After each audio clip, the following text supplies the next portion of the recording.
We are all infinite beings in a temporary human experience. I've said it over and over again. Whenever people ask me what's my very favorite quote, my very favorite observation, it came from Pierre Teilhard, the French priest who was excommunicated from the Catholic Church for his outrageous ideas. He said that we're not here as human beings having a spiritual experience. It's the other way around. We are all infinite spiritual beings having a temporary human experience. And coming to a place where we live our lives from that infinite place and beginning to know our soul. Now remember, if it's infinite, it doesn't stop any place. It doesn't start any place. That's by definition infinite. So if something doesn't start and doesn't stop, what is it doing? It has to be expanding, doesn't it? The minute it stops expanding, it's finite. We're no longer talking about the soul. We're talking about what Blake said, we've become, we see with, not through our eyes. So here's what I jotted down. The ideal of the soul, the thing that it asks for, is neither knowledge, nor light, nor happiness. The ideal of the soul is space, immensity. The one thing it needs, more than anything else, is to be free to expand and to reach out and to embrace the infinite. Yeah, the ideal of the soul is infinity, because that's what the soul is. It is miserable when it is circumscribed or restricted in any way. Now, I have 8 children, 6 beautiful daughters and 2 sons. But one of the things I know about children is that no one likes being told what to do. And this isn't just children, this is all of us. One of my favorite songs is a song from when I was back in high school. Oh, give me land, lots of land, and the starry skies above. Boy, you know it. Don't fence me in. Don't restrict me. Don't put boundaries on me. Don't tell me what I can do and what I can't do. Don't tell me how to be there. Don't tell me what to wear, what to think. Don't tell me how to do yoga. Don't tell me, I don't want to be told. This is the soul speaking, always. The soul is constantly having a desire to expand and grow. And anything or anyone that comes into your life that attempts to do that, you will find yourself fighting it and reaching back. Particularly will you find this in your yoga practice. Yoga, the word yoga means what? Union. Union with what? Your highest self. Union with God. This is what the highest self is. It's the part of you, the place within you that is not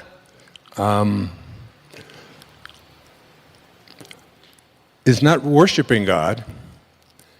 That's what religion has brought to us and taught us, that God is outside of us. It's the part and the place within you that knows that at your highest level, you are God. Each and every one of us. And when you are connected to the highest place within yourself, when you are connected to the God that you are, you have all the powers of the creative source of the universe. You become the Tao. The Tao becomes you. Most of us were raised to become ordinary. And I'm not putting down ordinary, but ordinary is just not good enough for me. Ordinary is you go through your life and you fill out the forms and you pay your taxes and you do what your parents tell you and you're honorable and you're honest and you're a good citizen and then you die. Extraordinary is something very, very different. This is about recognizing within yourself that there's something very, very extraordinary that you haven't been trained to believe in, to come to a place where you can apply it and put it into your life. And I want to say to you that I have been working in my life at living an extraordinary life, and so many powerful things have happened to me. But more than that, you can go way beyond ordinary. You can go way beyond just being average. There's not an average person watching this show. There's not an average person in this room tonight. All of us are extraordinary. We just have to come to believe it. Don't allow anybody to put you in a box. Who you are is a divine piece of the source, of God. And move in your life to a place where you understand it's who you are. Honoring your worthiness to receive. In order to become a manifester, literally taking part in the process of co-creating your life and attracting to yourself the objects of your heart's desire, you must know that you are worthy of receiving. This will mean examining the attitudes that you knowingly and unknowingly hold about your life. Your thoughts, which are the architects of the foundation of your material world, are what you want to examine. You can remind yourself all day long that the same power that brought anything into the physical world also brought you. But if you do not feel worthy, you will disrupt the natural flow of energy into your life and create a blockage that makes manifestation impossible. The fifth principle reminds you that you are worthy of abundance. If your thoughts are based on an image of unworthiness for any reason at all, you will manifest what those thoughts impart to the universal mind. The energy described in the fourth principle will align with what it is that you radiate. As a man thinks, so is he, are not just empty words. Thinking that abundance is incompatible with spirituality is a myth that influences many of us and is the largest impediment there is to feeling worthy. Take a look around your world and notice the abundance and endlessness of our universe. It goes on and on beyond our ability to imagine its vastness. This abundance flows from the same energy that comprises our fundamental essence. It is you. You are it. Material form is how spirit makes itself known to us while we are in form ourselves. Spirit manifests in trees and oceans and fish, birds, minerals, vegetables, flowers, and you. When we adopt an attitude of spirit being incompatible with matter, we are denying the spirit that is in matter as its originating energy. We also deny the validity of ourselves as spiritual beings. When we shift to seeing that together they comprise one harmonious whole, we remove the stigma of selfishness. Just as each one of us is one harmonious whole comprised of spirit and matter, so too is the entire universe. The process of life taking form is a mystery. That mystery is governed by a creative energy that is knowable when we genuinely feel worthy of receiving its blessings in form. Abundance is the way of the creative force in the universe. You are entitled to have abundance in your life and to radiate prosperity to all that you encounter in your world. Nothing is gained by making yourself small and insignificant other than to manifest smallness and insignificance into your life. This creative source reacts to your belief in shortages with a fulfillment of your belief. So if you believe and know and are certain that you can't attract abundance into your life, but I want to tell you tonight, you tuned in to somebody who knows about abundance. I have always been able to create abundance in my life. When I was a little kid, all the other kids in the places that I lived and so on, and even when we got back at home with my mom, pop bottles. You remember soda pop bottles? You could collect them, little knee-high bottles and Pepsi-Cola bottles and Coca-Cola bottles, and 2 cents if you took them back. I was a master at collecting pop bottles. I could manifest a pop bottle just like that. It was just... We used to have furnaces that had coal in them, and I would go along and I would empty people's ashes that they would set out. So just take it out to the alleys. I would go to the grocery store, and because my imagination was always working on abundance, I would carry groceries out for little old ladies. You know what I'm doing today? Right now? Collecting pop bottles and taking out ashes and taking out groceries for little old ladies. Just a bigger stage. See, if I came to this source and said, I don't have enough, this source doesn't know how to react to I don't have enough. This source is an endless supply. It's like the ocean. You can take a 10 million gallon tank to the ocean of abundance, and you can take it out every hour, or you can take a thimble once a year. And the ocean doesn't care. It makes no difference to the ocean because everything returns to this source. Every time I walk, wherever I go, in fact, it happened to me this morning. I found a dime. A dime? That's like major, a dime. That's 10 pennies. That's 5 bottles. And whenever I bend over, and I notice that it gets a little further away, I bend over and I pick up this coin, and I always say, thank you, God, for this symbol of abundance that always flows into my life. Never once have I ever said, how come only a dime? I need $1,000. Why are you only giving me a dime? The face of abundance is like you have to come to this source not with what is missing, because it doesn't know. There's nothing missing. This source, which is the source of all, doesn't know about what's missing. When you say, please give me what is missing, it'll just reaffirm your belief in things being missing.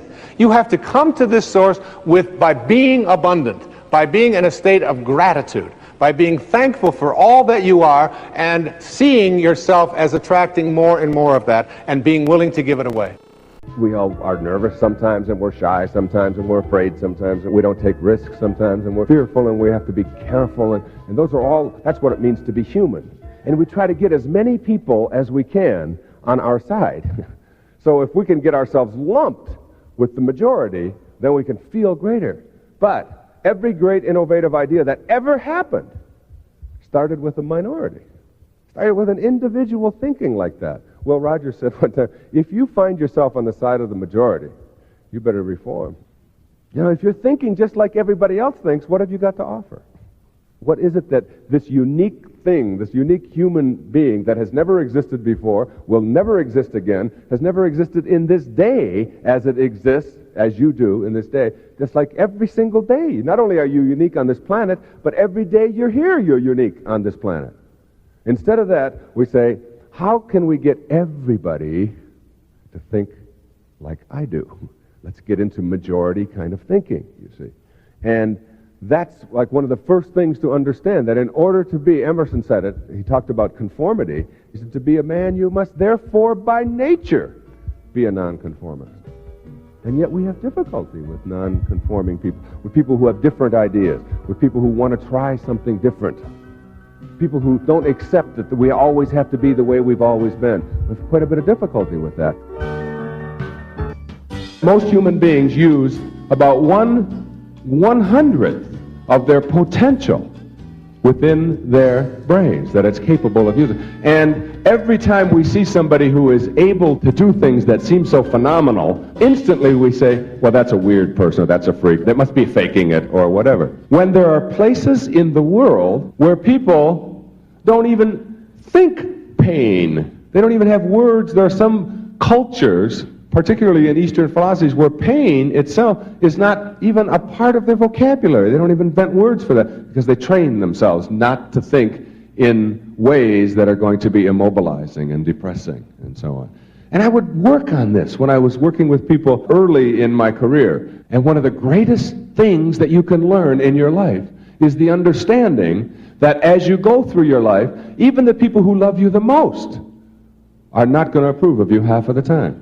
Somebody says, you're a nerd. Terrible thing. I mean, one of the things you have a choice. You say, oh my God, they know. They've discovered it already. And you act like a neurotic. You have that choice.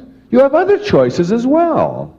The choice to ignore that. The choice to say that's somebody else's opinion. If somebody says to me, Wayne Dyer, I don't like your books. Well, I expect that when you say something in public, when you talk to a lot of people, when you write something, that there are going to be a lot of people who aren't going to like what you say.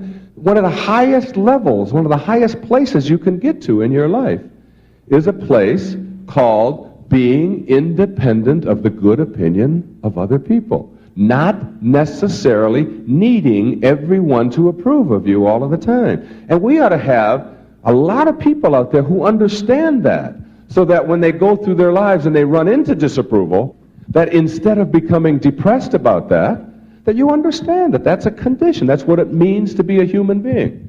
I'm saying don't become immobilized ever by what anybody else thinks of you. And when you do, understand that all you are doing is saying your opinion of me is more important than my own opinion of myself. Every time you're down. Every time you're down. That you are making other people's opinions of you more important. Now, a great misinterpretation there is that somehow this is a selfish philosophy. Believe me, there's nothing selfish in that. One of the simplest learnings that all children seem to understand, the very simple understanding that you can't give away what you don't have. You can't give away what you don't have, obviously. You can't give away $100 if you don't have it. You can't give away love for others if you don't have it for yourself. You can't give away success if you don't have it for yourself. You can't love another human being at all if you don't love yourself first. And think of yourself as a worthy person. So that if you want to be a great altruist, a philanthropist, somebody who loves everybody in the world, then you've got to get your own house in order. And that's all I'm saying. Get your own house in order. Your own self in order, so that you can become one of those people that have transcended, who have gone beyond simply worrying about how they're going to cope with their lives. It mystifies me sometimes. We all have this little child within us, and all little children know how to be happy. All little children know how to be self-actualized, fully functioning, creatively alive. They know how to enjoy their lives. And then somehow they lose it somewhere along the way. And as we get to be adults, we forget what we had. It's the whole theory of whether a glass is half full or half empty. I mean, it's always half full to me. Always half full. If you believe that it's half empty, it's the same thing as saying people are basically evil. And that's a basis for a big theory in psychology. That's what psychoanalytic theory is really basically all about, is that each one of us have an id somewhere within us, and that's an untamed monster. That's something that we have to watch out for, and it will capture us, and it'll destroy us, and it's that all of us have this evil creature residing within us. I can't buy that. I just can't buy that. I look at little children and the way they are, I don't see it. I refuse to think that, even though I know that there are people who behave in evil ways. I believe basically that within each one of us is a reservoir of love and beauty and appreciation and so on. And that we've often lost it in the name of trying to get ahead of the other guy or trying to be successful or whatever. People who know how to enjoy their lives are never a burden to anybody else. They just want to be left alone. Just quit bugging me. Don't always be looking over your shoulder. Don't be monitoring everything that I do. Stop telling me how to live. Stop telling me what to do. Stop trying to live your life through me. Highly functioning people know how to live their lives, and they're never a burden to anybody. I'd like you to imagine the following scene. You're in your house. You've got your car keys in your hand. The lights go out. Power failure. You can't see a thing. You stumble around in your living room and you drop your keys. And you look around for a moment and you realize that you're never going to find them in the dark. But you look outside and you notice that the street lights are on. So in your mind, a light bulb goes off. I'm not going to sit around here in the dark and grope around looking for my keys when there's a light on outside. I'm going to go out here under the street light and I'm going to look for my keys. Why are you laughing? This makes a lot of sense. So you're out here and you're groping around and you're looking for your keys and you're looking and your neighbor comes along and says, "What happened, Wayne?" "Well, I dropped my keys." "Oh, I'll help you look for them." And the two of us are now down here looking for our keys. And looking. Finally, he says to me, "Excuse me, but where did you drop your keys?" Well, I dropped them in the house. He said, you mean to tell me that you dropped your keys in the house and you're looking for them out here in the street light? Doesn't make any sense. And I said, well, it doesn't make any sense to grope around in the dark when there's light out here. Now you laugh and you think how silly that is, but isn't that exactly what we do when we have a problem, a difficulty, a struggle that is located inside and we're looking for the solution outside, someplace outside of ourselves? If you were raised on blame, it is a habit for you to reach for this excuse whenever you wish to explain why something is not working in your life. You can, for instance, blame lack of prosperity on a lot of externals: your culture, the stock market, politicians, your parents, lady luck, the greed of others. You can blame illness on heredity and the flu season and bad luck or the environment. Your sour relationships can be blamed on your partners, their inability to love you, your upbringing, or your parents. Your personality can be blamed on your parents, or your genes, or your childhood, or your siblings, or your birth order. And your physical appearance can be the fault of genetics, the food manufacturers, advertisers, or the polluted environment. This is potentially an endless list. The alternative to blame is self-responsibility, becoming an inner-directed person. You may not have been taught to consider taking responsibility for the events of your life. But if you are unwilling to discontinue the blame game, you will be unable to initiate your sacred quest. When you are inclined to think that someone else is responsible for your circumstances, take an instant to say a prayer of thanks for the lesson. The lesson is to become aware that you are the one who is experiencing the feeling. You can do this the instant that you recognize yourself playing the blame game. Feel thankful toward those you've let anger you. Give inner thanks for the reminder that the feeling you are experiencing is inside you, not outside you. Say to yourself, I do not want to be right. I want to know the truth. I want my higher self to rule. No one is to blame for how I am feeling. It is my feeling, and I respect that. These kinds of affirmations will lead you to self-reliance and to the way of the sacred quest. Your spiritual soul will then become the guiding light for the remainder of your time in the now here. We are in the midst of enormous individual and global change. I believe that all of us who are living at this time chose to be here, to be a part of these changes, to bring about change, and to transform the world from the old way of life to a more loving and peaceful existence. In the Piscean age, we looked out there for our Savior. Save me, please take care of me. Now we are moving into the Aquarian age, and we are learning to go within to find our Savior. We are the power we have been seeking. We are in charge of our lives. If you are not willing to love yourself today, then you are not going to love yourself tomorrow. Because whatever excuse you have today, you'll still have tomorrow. Maybe you'll have the same excuse 20 years from now, and even leave this lifetime holding on to the same excuse. Today is the day you can love yourself totally with no expectations. I want to help create a world where it is safe for us to love each other, where we can express who we are and be loved and accepted by the people around us without judgment, criticism, or prejudice. Loving begins at home. The Bible says, love thy neighbor as thyself. Far too often we forget the last couple of words, as thyself. We really can't love anyone out there unless the love starts inside us. I call it living from the end. This is one of the harder ones for people to get, but I'd like you to go again to the New Testament. Look at Romans 4:17. In the presence of him whom he believed God, who gives life to the dead and calls those things which do not exist as though they did. And calls those things which do not exist as though they did. Those are very important, significant words. You have to be able to call the things which you have not seen yet materialize and manifest into your physical world. You have to be able to say to yourself, I call those things that I would like to become as if they already do. And you place into your imagination fearlessly the I ams which you would like to create for yourself.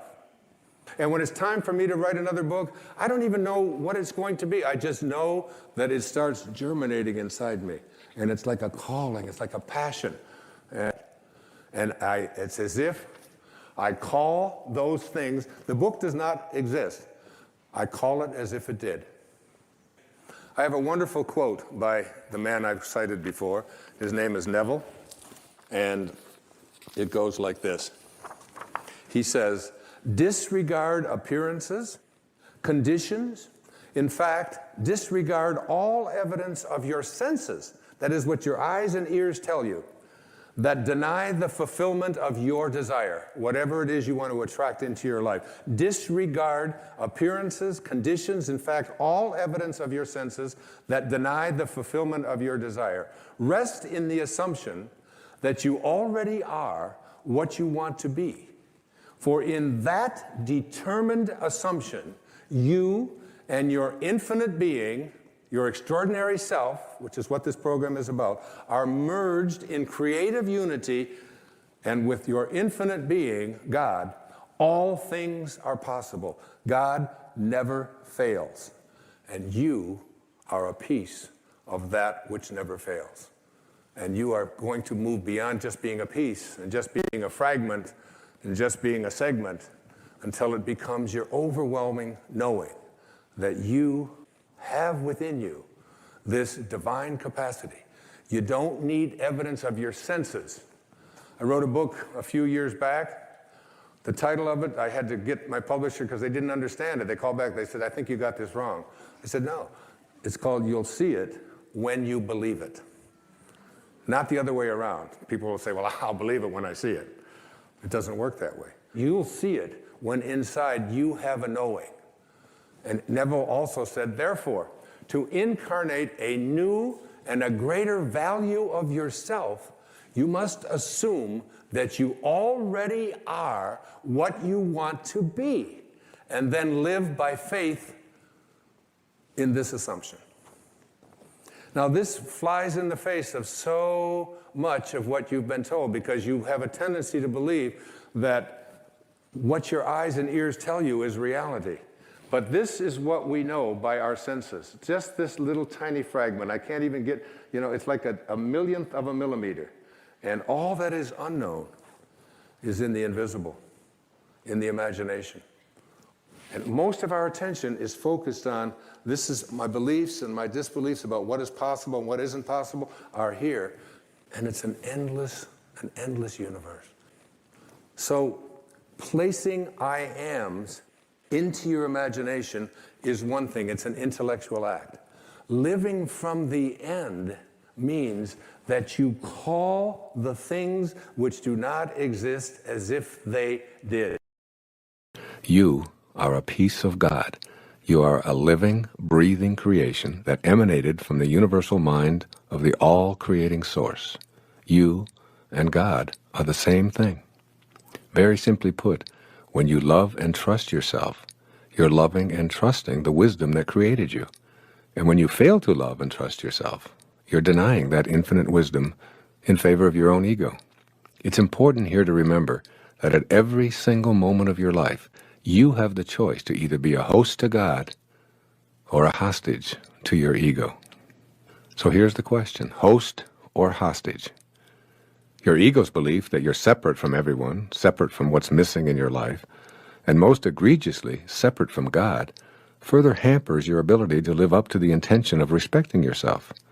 Ego's idea of separation fosters your feelings of being in competition with everyone and evaluating your worth based on how frequently you emerge as a winner.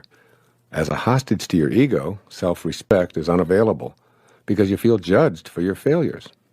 It's out of this bleak picture produced by the negative ego that self-rejection emerges. It captures you and makes a hostage of you, never allowing you to play host to that from which you originated. Being a host to God means always seeing your authentic connection to your source. It's knowing that it's impossible for you to ever be disconnected from the source from which you came. Personally, I thoroughly enjoy being a host to God. As I write here every single morning, as I sit here in the studio reading these words, I feel that I'm receiving words and ideas from the power of intention, which allows me to bring these words to this page and to this recording. I trust in this source to provide me with the words. Therefore, I'm trusting in the source that brought me into this physical world. I'm eternally connected to this source. This awareness simply doesn't include a lack of respect for intending this book or this recording into form. The conclusion I've come to is that I'm worthy of my intention to write a book and to create this recording. In other words, I respect the peace of God that I am. I tap into the power of intention, and my feeling of respect for it enhances my respect for myself. So by loving and respecting yourself, you're hosting God and inviting the energy of creation to your consciousness, to your daily life, as you connect to the power of intention. Let's look at the energy of intention and your self-respect. If you don't believe that you're worthy of fulfilling your intentions for health, wealth, or loving relationships, then you're creating an obstacle that will inhibit the flow of creative energy into your daily life. Recall that everything in the universe is energy, which moves at various frequencies. The higher the frequency, the closer you are to spiritual energy. In the lower frequencies, you find shortages and problems. Intention itself is a unified energy field which intends everything into existence. This field is home to the laws of nature and is the inner domain of every human being. This is the field of all possibilities, and it's yours, just by virtue of your existence. Having a belief system that denies your connection to intention is the only way you're unable to access the power of intention from the infinite field. If you're convinced that you're unworthy of enjoying the field of all possibilities, then you'll radiate this very kind of low energy. This will, in fact, become your attracted energy pattern, and you'll send messages to the universe that you're unworthy of receiving the unlimited abundance of the originating spirit. Soon you'll act on this inner conviction of self-disrespect. The antidote to this dreary picture is to make an internal commitment to respect yourself and to feel worthy of all that the universe has to offer. If anyone is entitled to success and happiness, everyone is, because everyone is always connected to intention. Simply put, disrespecting yourself is not only disrespecting one of God's greatest creation, it's disrespecting God. When you disrespect your source, you say no to it, and you turn away from the power of intention. This stops the flow of energy that allows you to put your individual unbending intent into practice. All of the positive thinking in the world will do you absolutely no good if those thoughts don't emanate from respect for your connection to intention. The source of your thoughts must be celebrated and loved. And this means having the self-respect that's in harmony with the omniscient source of intelligence. What's the source of your thoughts? Your beingness. Your beingness is the place from which your thoughts and actions come. When you disrespect your being, you set into motion a chain reaction culminating in unfulfilled intentions. What you think of yourself is what you think of the world. How do you see the world you live in? What do you think people in general are really like? Do you believe that evil is triumphing over good? Is the world filled with egocentric, selfish people? Can the little guy ever get ahead? Are government entities and all their representatives corrupt and untrustworthy? Is life unfair? Is it impossible to get ahead if you don't have connections? When you have a gloomy picture of what the world looks like, you're unreceptive to the potential assistance that's there to help you with your own individual intentions. Why would others want to come to your aid when you view them as contemptible? Why would the universal force be attracted to that which repels it? How could a world that's so corrupt ever be of assistance to someone who has noble intentions? The answer to these questions are obvious. You attract into your life what you feel inside. If you feel that you're not worthy of being respected, you attract disrespect. This weak self-respect is the result of an exceptionally rusty link to the field of intention. This link must be cleansed and purified, and that takes place within your own mind. You are not an organism in an environment. You are an Environ organism. One of the reasons the idea of being able to manifest is so foreign to most of us is because we have been brought up to believe that as individuals, we are separate from our environment. We think it is our role to dominate it. Armed with this kind of logic, we are diminished in our ability to sense our connection to the environment. This third principle of manifesting begins with the understanding that it is absolutely impossible to describe ourselves as separate from our environment. I am coining a new word for the purpose of articulating this principle. Consider yourself an Environ organism. This word signifies that there is absolutely no difference between you and your environment. You are your environment, and even more significantly for the purposes of this tape, your environment is you. Try thinking of the external world, your environment, as your extended body. That is, you are not separate from the external world. In this concept, it is impossible to describe yourself without including your surroundings. In fact, it is not even possible to see or hear yourself as a separate entity apart from your environment. For example, describe yourself walking, just you walking. There cannot be walking without also describing what it is you are walking upon. Without the floor or the ground, there would only be your legs moving back and forth, and of course that's not walking. Your experience of walking also includes the air you are breathing, the gravity that keeps you from floating off into space, the pebbles or carpet or sand or cement that you walk upon.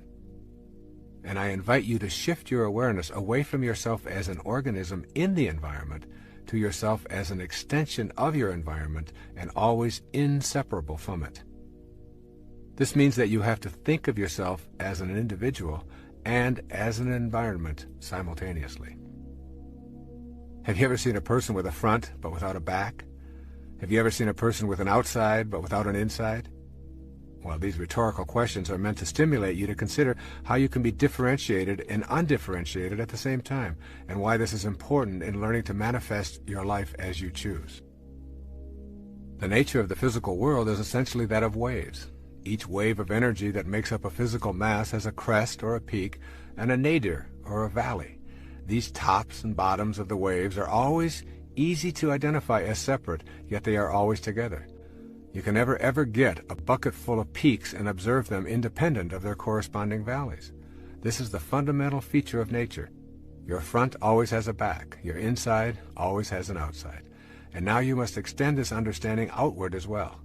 You are distinct, just like the tops of the waves that make up your natural physical self, but you are irrevocably connected to the outer world, just as that bottom of the wave always has a top. When you begin to see this simple truth, mystical experiences of manifesting also open up to you as a genuine possibility. You see, you're either pushing nature around, or you're seeing it as yourself, one or the other. When we think of ourselves as distinct from our environment, we take on a posture of exercising control over it. We destroy forests and swamps and mountains and rivers and wildlife or anything else that obstructs profit and convenience, or for something we call advancing civilization. We defend these activities without understanding that we are also destroying ourselves.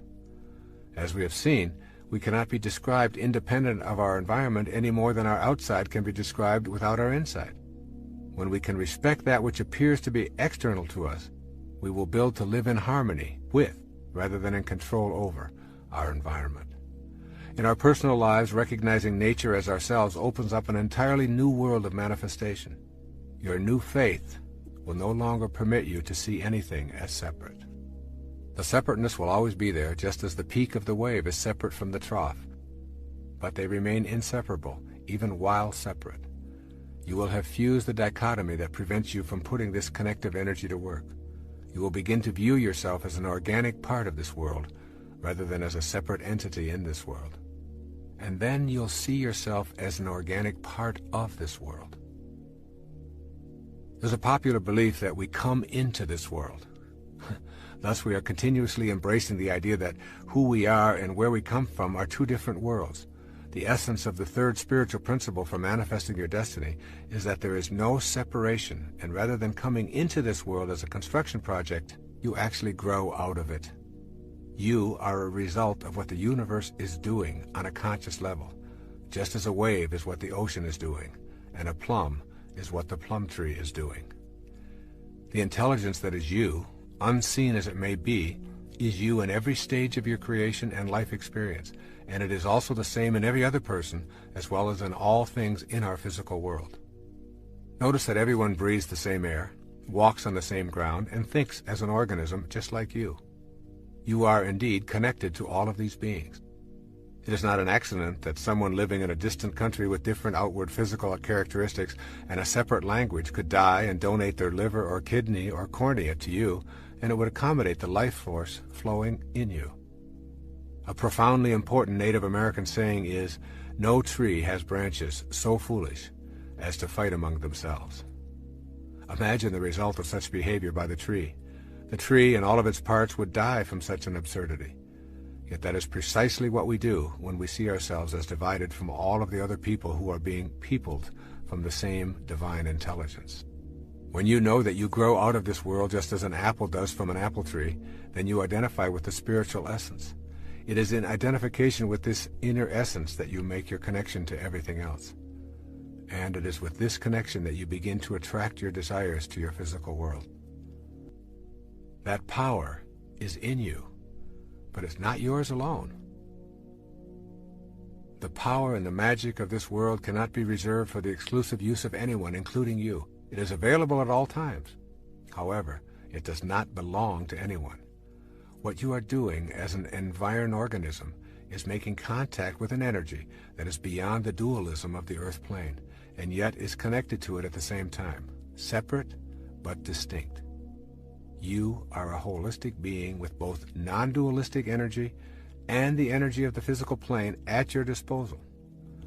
The Bhagavad Gita, the holy book of the Hindus, summarizes the point of view as profoundly as I've ever heard. Listen to these words. He who sees that the Lord of all is ever the same in all that is, immortal in the field of mortality, he sees the truth. The name of God is I am, that I am.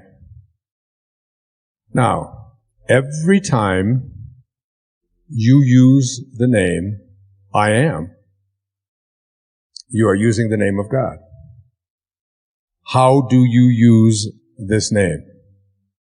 In the book of Joel, there's a line that says, "Let the weak man say, I am strong." Now, one of the things that I want to leave you with here in the time that I have with you today is for you to become conscious of how you use this term, I am. So what I encourage you to do in terms of manifesting is to take out a piece of paper sometime when you're at home, and it sounds like a silly thing to do, but I want you to do it. And I want you to write at the top of that page the word that. T-H-A-T, that. Okay? And under that heading, whatever it is that you would like to attract or manifest into your life, I would like you to just write that down. All right? So if it's a job that you want, if it's a relationship that you want, if it's a healing that you want, if it's abundance that you want to attract into your life, whatever it is, just place it underneath that. And come to a place in your life where it is spoken about in the book of Romans, in the New Testament. He calls those things which do not exist as though they did. You must be able to get to this place in your life where you don't use the evidence of your senses, what your eyes tell you, what your ears tell you, what your stomach tells you, what you see written down, what the internet tells you. You want to be able to be in a place where you are living from the end as if what you would like to manifest is already there. To make a future dream, a present fact, you must assume the feeling of that wish as already being fulfilled. Your subconscious mind is listening to how you are asking the universe to provide for you what it is that you would like to attract or manifest into your life. And if you fill your subconscious mind with all of the things that you don't want, that you don't like, that make you unhappy, that make you depressed, that make you worry, then your subconscious mind, which is impersonal, And remember, it can't make a distinction between what it is that you are feeling as a result of what you place into your mind or what is actually happening in your life. It doesn't distinguish one from the other. It's totally impersonal. It's just open to suggestion. And here you are suggesting to your subconscious mind, which will, when you awaken, you will align with the universal subconscious mind, the one mind. You know, there's millions of people out there in the world. There's millions of you watching this program. And you can see the difference between each and every one of you on the basis of your appearances. But there's only one mind. That's what the great spiritual texts all teach us. So now, if you program your subconscious mind to tell yourself, to go over all the things you don't want, all the things you don't like, all the things that shouldn't have happened, all the ways that you were mistreated, all about how terrible the economy is. And, you know, we live in a fear-based world. You want to shift away from that kind of consciousness and use the last 5 minutes of your day to program your subconscious mind with what you have placed into your imagination with your I ams. I am well. I say it to myself every night, especially when I get into that state, you know, that weird state where you're sort of half awake and you're half asleep and you know you're heading towards that sort of that subconscious place. And I just remember what it says in the book of Job. I don't want my instructions sealed by going over, I am sick, I am poor, I am unhappy. I just say, I am content. I am lucky. When I wake up in the morning, I don't say, oh, good God, morning. It's the reverse. I say, good morning, God. You know, it's like being grateful rather than being in that place where the things that you don't want are what you have programmed your life to be. I always think of this as, you know, like you have a currency. And if I were to give you currency to go out and purchase what you want, and every place you went, you took this currency that you have to purchase what you want, and you purchase what you don't want, and then when you get home and you wonder why your house and your life is filled with everything that you don't want, it's because you're insane. That's just insanity. It is. I mean, why would you take the currency that you have to buy what you do, that's there for what you do want, and spend it on what you don't want? Well, the currency that you have for attracting into your life what you would like to have are your thoughts and your imagination and your I ams, your God consciousness. Why would you use it to say, I am unable, I am unlucky, I cannot, I will not? You're throttling, that's what it says in the I am discourses, you're throttling that great I am presence that is located within you. And so, the last 5 minutes of your day, as you're about to marinate for 8 hours in your subconscious mind with your unconscious state, you want to go into that state. Even if your senses tell you, oh, you're just fooling yourself and so on. You don't want to use your senses and the internet and other people's opinions, what you see, what you hear. You want to let go of all of that and recognize that anything that you want to attract or create for yourself in your life begins with what you have placed in your imagination and have assumed the feeling of that wish fulfilled, and now you're going to practice it. Because getting stuff out of your subconscious mind is a big job. It really is. Most people are just not willing to do what it takes. I still can't get the Morse code out of my subconscious mind. I need to have a major deprogramming thing. There's that exit sign. Dit-da-da-da-da, dit-da. It's always there. But that's just harmless. What isn't harmless is, placing into your subconscious mind all the things that you're reviewing about what you don't like, about what didn't happen, about who mistreated you, about how sad you are, about how this can't happen. You are a creator. Danish theologian Søren Kierkegaard once said, once you label me, you negate me. Once you put a label on me, you negate me. And the Tao is filled with that. God, in reading Rumi this last week, I felt like he and Lao Tzu must have been brothers. And then I find out that he was a friend of Shams of Tabriz. That Rumi and Shams and St. Francis and Lao Tzu and Jesus and Buddha, they're all telling us the same thing. Someone sent me a book that said Jesus and Lao Tzu. And on the left-hand side of the page was all the sayings of Lao Tzu. And on the right-hand side was all the sayings of Jesus. They were almost identical. And Jesus came along 500 years after Lao Tzu. I'm not saying he was plagiarizing, but what I'm saying is that there are eternal truths. So the soul,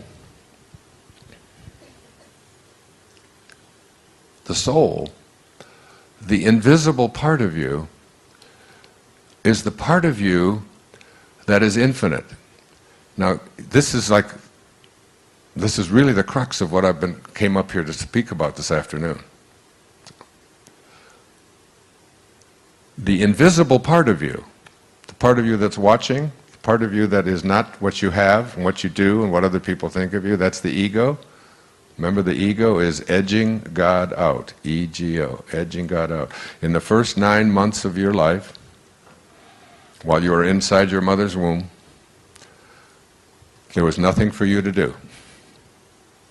There was nothing for your mother to do. Something was taking care of everything. You didn't have to say, oh my God, I hope my nose doesn't come in over here in the back of my head, and I hope, it's like it was all just being taken for you, just being done. Everything. And then you came into this world, popped out, then your parents said, great work, God. We'll take over from here. And in the process of taking over, they taught you your false self and the culture that you were immersed in. And only a handful of us, wow, I didn't even know I included myself in there, but I guess by now I'm starting to. Only a handful have ever really grasped the message that there are no limitations. That which is infinite has no limitations. So hear this, really hear this. Your soul, the invisible part of you, your excitement, is who you are. It's who you are, not this thing, this dust, who you are.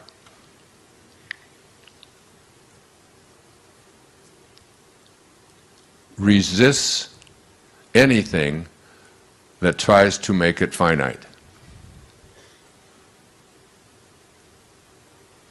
What does finite mean? It means it stops someplace. It's finite. This microphone starts here and it ends here. It's like it's finite. This big boat that we're on is finite. The clothes that you wear, the body that you have, it's finite. It begins and it ends. It's finite. The part inside of you that is just occupying this finiteness is infinite. And what does infinite mean, infinite mean? It means it doesn't stop anyplace. As soon as you stop at some place, it's finite. How are you going to stop your excitement? How are you going to say there, that's it, it doesn't exist anymore? Can't turn it off. It's who you are. And your soul, this is what I wrote. The ideal of the soul, the thing that it asks for, is neither knowledge or light or happiness. The ideal of the soul is space, immensity. The one thing it needs is to be free to expand and to reach out and to embrace the infinite. The ideal of the soul is infinity, because that's what it is. It is miserable when it is circumscribed or restricted. Okay? Once you understand this, see, before I had children, I had 8 theories about how to raise children. Now I have 8 children, no theories. Okay? So, the one thing I've learned as a parent is that nobody likes being told what to do. Have you noticed that, parents? And if you're not parents, have you noticed how you react to your parents when they tell you what to do, or what to be, or how to think, or what you can do, or what you can't do? This is like a universal thing. I see heads nodding. Everybody knows that this is a universal thing, that the ideal of the soul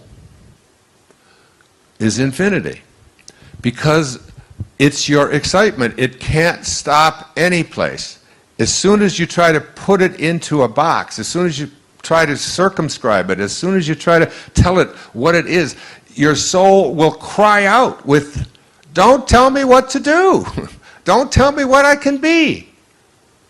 I don't want to hear it from you. I don't want to hear it from any books that you give me. I don't want to hear it from the church. I don't want to hear it from my culture. I don't want to hear it from," and this is true of everyone. Don't fence me in.